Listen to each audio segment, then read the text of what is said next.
In this video, we're taking a day trip from Paris to the Loire Valley, and we're gonna visit 3 must-see castles like this one right here. And we hired a private tour guide. Hi, Valentine, how are you? Nice to meet you. To take us around and show us all of the hot spots with great historic background. This is a bridge between occupied France and free France. This is a bucket list item for me. Let's go. Allez, on y va. So it took us an hour to get into Tours and an hour to get from the train station here, but it's an enclosed forest. So the whole forest is inside the wall, and it's the size of Paris, which I had no idea about that. Okay, so this is the big political statement of Francis I, François I. Building this also to show that he is legitimate on the throne of France. Yeah. That's also why he's speaking so much about religion in his castle, because he's also saying, this is not by chance, this is not only because 2 kings before me died without a son, it's also because of God, it's a miracle. So when you get here, you're in the courtyard and you really can feel this mix between French and Italian architecture, because you have this remain of what used to be the French forts and the Gothic architecture in France before those kings went to Italy. So big tower, and also all this verticality on the roof. This is French. But if you look at the details, you see all the sculptures and all the columns are very Italian. And the reason for that is that actually when the kings were going to Italy, they were coming back also with Italian artists and craftsmen who were working here on the spot. There is François. Bonjour, François. Oui. So you can't really see it so well from here, but there's 2 staircases, and one is coming up this way, the other is coming the other way, and they don't touch in the middle. Like, you have to exit on a floor like this in order to connect with your friends. F's for François and salamanders. The salamanders are the emblem of Francis I, and they can be seen here in Chambord more than 800 times. They're everywhere in the castle, on those ceilings, but also in smaller sculptures, a little bit everywhere. Wow! We're right in the middle of the towers we were looking at from below. And check out that view. Oh man. And then you have the center tower with the fleur-de-lis at the top. And the salamanders on the side. And the big salamanders on the side.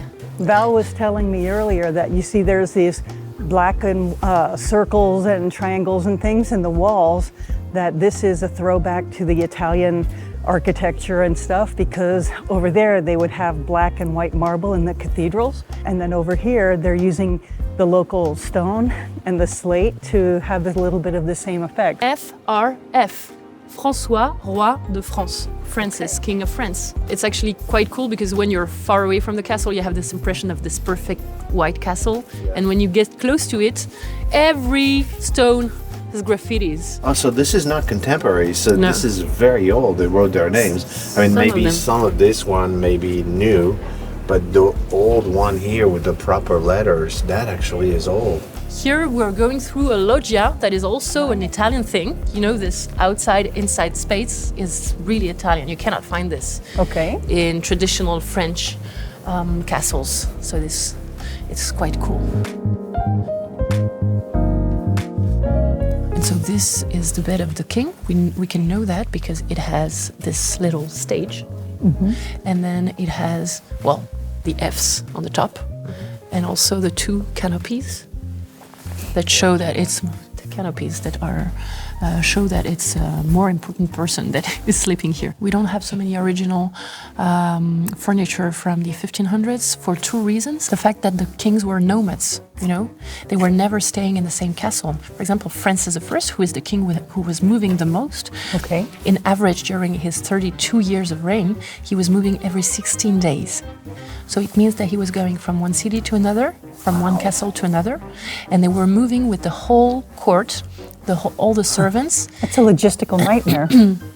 All the furnitures, all sometimes even the doors. So it was a convoy of miles. It was 5,000 to 10,000 people, depending on the reign, and they needed 18,000 horses to bring this Every all around 16 France. days. Yeah. Wow. So now we're going to drive over to the town of Amboise, which is about an hour away, and we're going to grab a bite before we go see our next castle. That's delicious. So where are we going next?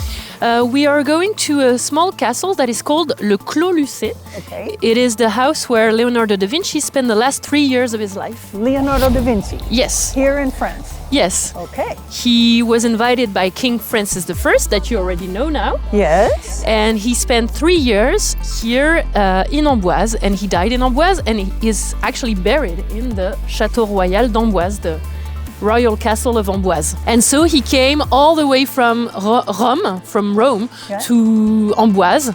It took him 3 months, and he came with 3 paintings, including the Mona Lisa. That's why we have the Mona Lisa in France. Now it starts to come together. Yes, we actually didn't steal it.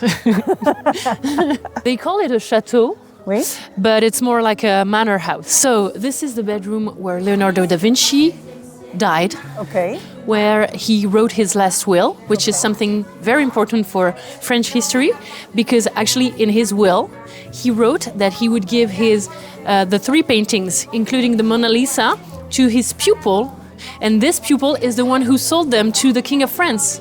And that's how the Mona Lisa ended up in the royal collections and then in the Louvre. This is really cool. Check this out. Leonardo's workshop. I had no idea he was in France. This is so cool. So when he was here, he was quite old, so he didn't really work on his paintings anymore, but he had pupils who were Right. working with No him, problem. and he was teaching. This whole level is about the inventions of Leonardo, Yeah. because Leonardo was also an engineer. He and was mostly an engineer, wasn't he? yes, he was everything. He was an engineer, Right. he was a painter, but he was also a botanist. He was doing so many things. For many things, we have this impression that he was a genius, but he was mostly enhancing things. For example, this catapult, it's an enhancement of catapults that have been existing since the Roman times. That bridge is a full size scale of one of his designs. Yes, it's a bridge that he actually designed after the plague. Time of the plague, so some Yes. people walking here and some people walking below. Yes, so they didn't crush each other. Very clever. Yes. It looks like a toy for kids, but this is an actual life-size model of one of his works. Yes, exactly. Leonardo was working a lot on how to get man to fly, actually. Yeah. And so he was working on the air curtains. And so this is one of the things that he tried to do, but it's not taking off. Where are we going now? We're going to Château de Chenonceau. Chenonceau. It's 15 minutes from here. Yeah. And you'll see it's a very, very beautiful castle.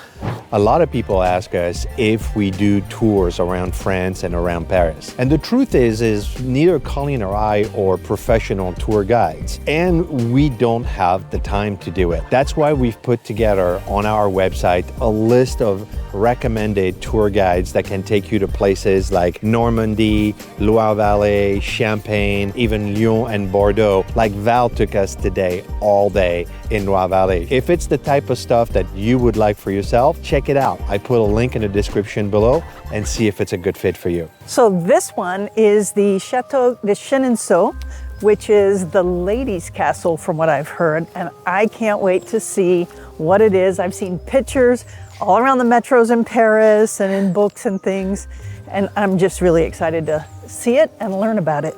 Chenonceau has this nickname, the ladies' castle, because many ladies had something to do with this construction, its announcement. Some ladies lived here. This castle is mainly famous because it was Diane de Poitiers' castle, the mistress to Henry II, King of France. But I'm gonna try to tell you more about it It's a mistress castle.